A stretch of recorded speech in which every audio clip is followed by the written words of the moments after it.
Good evening বন্ধুরা, কেমন আছো তোমরা সবাই? আশা করি ভালো আছো, তোমাদের আশীর্বাদে আমরাও ভালো আছি। তো এখন ঘড়িতে বাজে বিকাল 5টা। তো 5টা থেকে তোমাদেরকে সাথে নিয়ে ভিডিওটা স্টার্ট করলাম। তো তিনজন মিলে দেখো বেরিয়ে পড়েছি, একটু কেনাকাটা করতে যাচ্ছি, সামনে যেহেতু বেড়াতে যাব। তো তারই জিনিস কিনতে যাচ্ছি, আর তোমার দাদাভাইকে নিয়ে যাচ্ছি। তোমার দাদাভাই তো কিছুতেই যাবে না, একমতো বলতে গেলে জোর করেই নিয়ে যাচ্ছি। বললো তোমাদের জিনিস তোমরাই কেনাকাটা করো। তো চলো কেনাকাটা করে এসে তোমাদেরকে দেখাবো বাড়িতে গিয়ে।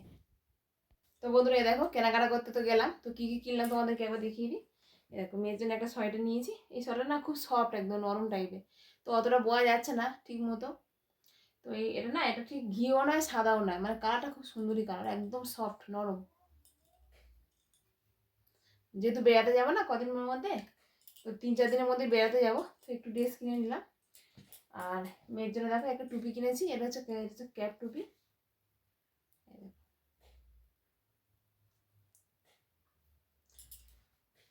আর মেয়ের জন্য একটা জেগিন্স কিনেছি,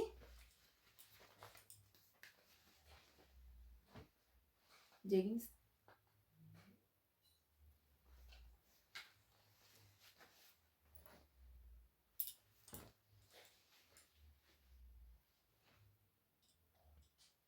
এই দেখো আমার জন্য একটা কিনেছি, দেখো এটা হচ্ছে, যেহেতু যাবো তো বাইরে বেড়াতে যাবো, বাইরে খুবই ঠান্ডা, তো লেগিংস পরলে না ঠান্ডা লাগবে, তো ভাবলাম এই ধরনের একটা জিনিস নিয়ে নিই মোটা ধরনের।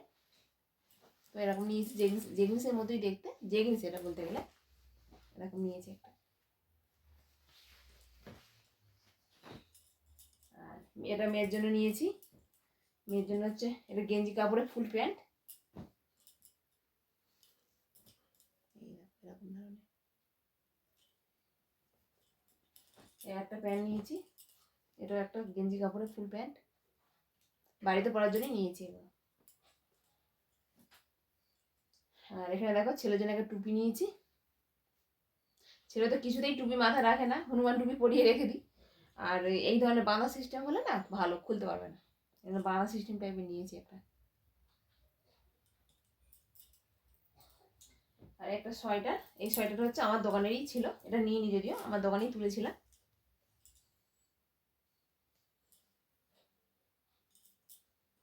চেনটা খোলা আছে, চেনটা একবার পড়েছিল তো, চেনটা খোলা আছে। তো মেয়ে ছেলের জন্য একটা সোয়েটার, প্যান্ট আর সোয়েটার সেট, প্যান্ট সেট আছে। আর এই ছেলের জন্য একটা কুর্তা নিয়েছি, কি কুর্তা বলে, তবে কুর্তাটা একটু ছোট হয়েছে, চেঞ্জ করতে হবে। এখন কি বলতো না, আসলে কি বলতো, ওই শপিং মলে গেছিলাম না আগের দিন, দু একটা জিনিস কিনে নিয়েছিলাম, তা সেটাকে চেঞ্জ করে মেয়ের জিনিসগুলো নিলাম। আর কিছুটা টাকা বেঁচে গেছিলো, তো ভাবলাম কি নেবো আর কি নেবো, আর কিছুই খুঁজে পাচ্ছি না। তো ছেলের জন্য এটা নিয়ে, তবে এটা যদিও গরমের ড্রেস, শীতকালে পরতে পারবে না, ভিতরে পরা যাবে। তো এটা গরমকালে পরালে দেখতে বেশ ভালো লাগবে। তবে একটু এখন সাইজে ঠিক আছে, কিন্তু এখন শীতকালটা তো অনেক দিনই থাকবে, 2 মাস মতো থাকবে, তো ছোট হয়ে যাবে অনেকটা। তো ভাবলাম এটাকে চেঞ্জ করে নেবো, নিয়ে এক সাইজ বড় নিয়ে নেবো। এগুলো হচ্ছে হাঁটুর নিচে পড়ে, জানো তো, এগুলো হাঁটুর ওপরে না, হাঁটুর নিচে পড়ে। তো হাঁটু পর্যন্ত হয়েছে, তো এটাকে চেঞ্জ করে নিলে না একটু বড় নিলে সুবিধা হবে। কত সত্যি কেমন লাগছে বলো। তো এইসবই কিনেছি, আর কিছু না। তো কোন ড্রেসটা সব থেকে ভালো হয়েছে তোমরা অবশ্যই কমেন্ট করে জানাবে। তো চলো ওদিকে আবার কেক করতে হবে। তো কালকে যেহেতু 25শে ডিসেম্বর হয়েছে, তো আগের দিন কেকটা করে রাখলে না পরের দিন খেতে ভালো লাগবে, বা কেক দেখবে বাসি কেকই খেতে ভালো লাগে। ওদিকে তোমার দাদা ভাই আমি দুজন মিলেই কেক করবো, কারণ দুজন মিলে করলে অনেকটাই তাড়াতাড়ি হয়ে যাবে, কারণ বাচ্চা নিয়ে আমার পক্ষে একা করা সম্ভব নয়।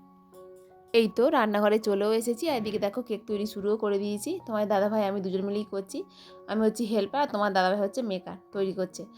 আর কেকের মধ্যে না একটু ময়দা দিয়েছিলাম, ময়দা চিনি মানে পরিমাণ মতো সব কিছু দিতে হবে। মানে 4 কাপ ময়দা দিয়েছি, 4 কাপ ময়দার সঙ্গে 2 কাপ চিনি দিয়েছি। আর কোনো কিছু জলই ব্যবহার করিনি, তো দুধের সঙ্গে একটু বাটার মিশিয়ে নিয়েছিলাম, দুধটা উষুম উষুম গরম করে নিয়েছিলাম। আর যে এই দেখতে পাচ্ছ এসেন্সিয়াল অয়েল দিচ্ছি, এটাকে তো দিতেই হবে, এটা দিলে না ওই যে ডিমের যে কাঁচা গন্ধটা ওটাই থেকে যাবে। আর এদিকে একটু কাজু কিশমিশ সব কিছু দিয়ে দিলাম, মেয়ে ওগুলো সব কুচো কুচো করে রেখে দিয়েছিল, সেটাকেও দিয়ে দিলাম কেকের মধ্যে। আর কেকটা খেতে না দারুণ হয়েছিল জানো তো। আর তোমার দাদাভাই এই বাটিগুলো কিনে নিয়ে এসেছে, জানো কী কাণ্ড হয়েছে জানো তো। এই বাটিগুলো না মানে বসিয়েছি প্রেসার কুকারের মধ্যে। তো আরেকটা জায়গাতে বসিয়েছিলাম, ওই সিলভারের বাটির মধ্যে বসিয়েছিলাম, সিলভারের বাটির কেকটা আগে হয়ে গেছে, আর এইগুলো না একদমই কিছুই হয়নি। আমি বললাম এগুলো তো মাইক্রোওভেনের জন্য, এগুলো কি গ্যাসের মধ্যে হবে। তো আবার ওইগুলোকে ঢেলে আবার ওই সিলভারের মধ্যে দিয়ে দিলাম, সিলভার বাটির মধ্যে। তারপর কেকটা হলো, 2টো কেক হয়েছিল। তো এইগুলো করতে করতে অনেকটাই তো সময় চলে গেছিলো, তো সেই কারণে আর রাতে কিছু হয়নি। তো রাতে মুড়ি টুড়ি খেয়ে শোয়া হয়েছিল। তো ভিডিওটা যেহেতু অনেকটা ছোটো হয়ে গেছে, তো ভাবলাম পরের দিনের ভিডিও তোমাদের সঙ্গে একটু শেয়ার করে দিই। তো সকালবেলা ঘুম থেকে উঠে দেখো এখন ঘরদোরগুলোকে মুছে নিচ্ছি। তো হাত দিয়েই মুছছি, কারণ না ওই স্টিকটা না আমার ভেঙে গেছে, তো সেই কারণে হাত দিয়ে মুছছি। আর মুছতে না খুবই কষ্ট হচ্ছিলো, কারণ কোমর পিঠে খুবই ব্যথা করছিলো। কারণ আমার তো একদম অভ্যাস নেই, তো আর খুব একটা বেশি দিন হয়নি সিজার হয়েছি, তো সেই কারণে এমনিতেই তো কোমর পিঠে ব্যথা যন্ত্রণা সব সময় লেগে থাকে। আর এটা মোছার পরে না অনেকটাই কষ্ট হয়েছিল। তোমার দাদাভাই বললো ওর তুমি এখন হাত দিয়েই 2-1 দিন মোছো, তারপর ওটাকে আমি সময় মতো পরে সারিয়ে দেবো। তো সকালে চাটা খাওয়া হয়ে গেছে, তো চাটা খেয়ে বাসনগুলোকে একটু গুছিয়ে নিলাম। আর আগের দিন যে কেক হয়েছিল, তো সেগুলো টেবিলের মধ্যেই রেখে দিয়েছিলাম জিনিসগুলো। তো ওগুলো এখনও পর্যন্ত গোছানোর সময় হচ্ছে না, কোনো সময় হয় দেখি পরে গুছিয়ে নেব। আর এদিকে স্নানও করতে চলে এসেছি, আর জামা কাপড়গুলোও কিছুটা কাচলাম। আর কলতলার মধ্যে এতটা পরিমাণে শ্যাতলা হয়েছে না, তো কলতলাকে একটু ভালো করে পরিষ্কার করে নিলাম। তারপর রান্নাবান্নাও করে নিয়েছিলাম। তো দুপুরে খাওয়া দাওয়া কমপ্লিট করে একটু ঘুমিয়েও ছিলাম। আর তারপর রাতে দেখো এখন কেক কাটছে মেয়ে। তাও একটা কেক অলরেডি কাটা হয়ে গেছে, তোমাদের সঙ্গে আর শেয়ার করা হয়নি, কেটে খাওয়া হয়ে গেছিলো। তো কেকটা খেতে না দারুণ হয়েছিল না তো।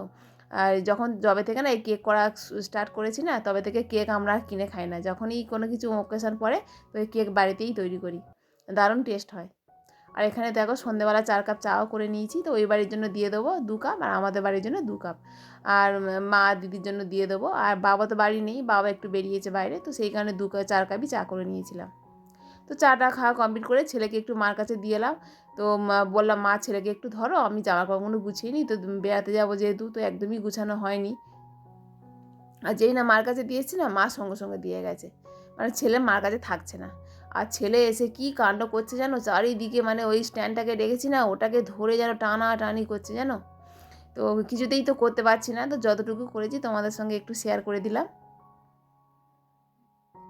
তো অনেক দিন মানে অনেক তোমার দাদাভাই না টিকিটটা কেটেছে। আমরা অনেকজনই যাচ্ছি, আমার দিদি মানে আমাদের বলতে গেলে আমাদের হচ্ছে বাপের বাড়ি ফ্যামিলি সবাই যাচ্ছি বেড়াতে, একসঙ্গেই সবাই যায়। আগের বছর সবাই গেছিলো, তো আমার যাওয়া হয়নি, মানি যেহেতু ছোটো ছিল। তো এবছর সবাই জোর করলো বলে একটু যাচ্ছি। আমার যাওয়ার একদমই ইচ্ছে ছিল না, ছোটো বাচ্চা নিয়ে কী করে যাবো বলো। তো সবাই যখন জোর করলো, তো বললাম ঠিক আছে চলো। আর এদিকে ছেলে একটু স্ট্যান্ড হয়ে টানাটানি করছিল বলে ওর দিদি একটু বকাবকি করছে, আর চুপ করে দেখো বসে আছে খাটের মধ্যে। আর এদিকে রান্না বান্নাও করে নিয়েছিলাম, রাতের খাবারও রেডি করেছিলাম। আর করে আমাদের পাশে বাড়ি যে যা রয়েছে, তো কিছুদিন আগেই তো বিয়ে হলো, তো যার কাছে একটু গেছি। তো যা তো বিউটি পার্লারে কাজ করে, তো একটু ভুরু প্লাক করে নিতে গেছিলাম। তো বন্ধুরা ভিডিওটি কেমন লাগলো তোমরা অবশ্যই কমেন্ট করে জানিও। আর ভিডিওটি যদি ভালো লেগে থাকে তাহলে একটা লাইক করে দিও। আর চ্যানেলে যদি নতুন বন্ধু হয়ে থাকো তাহলে চ্যানেলটিকে সাবস্ক্রাইব করে ছোট্ট পরিবারের পাশে থেকো। তো এখনকার মতো টাটা।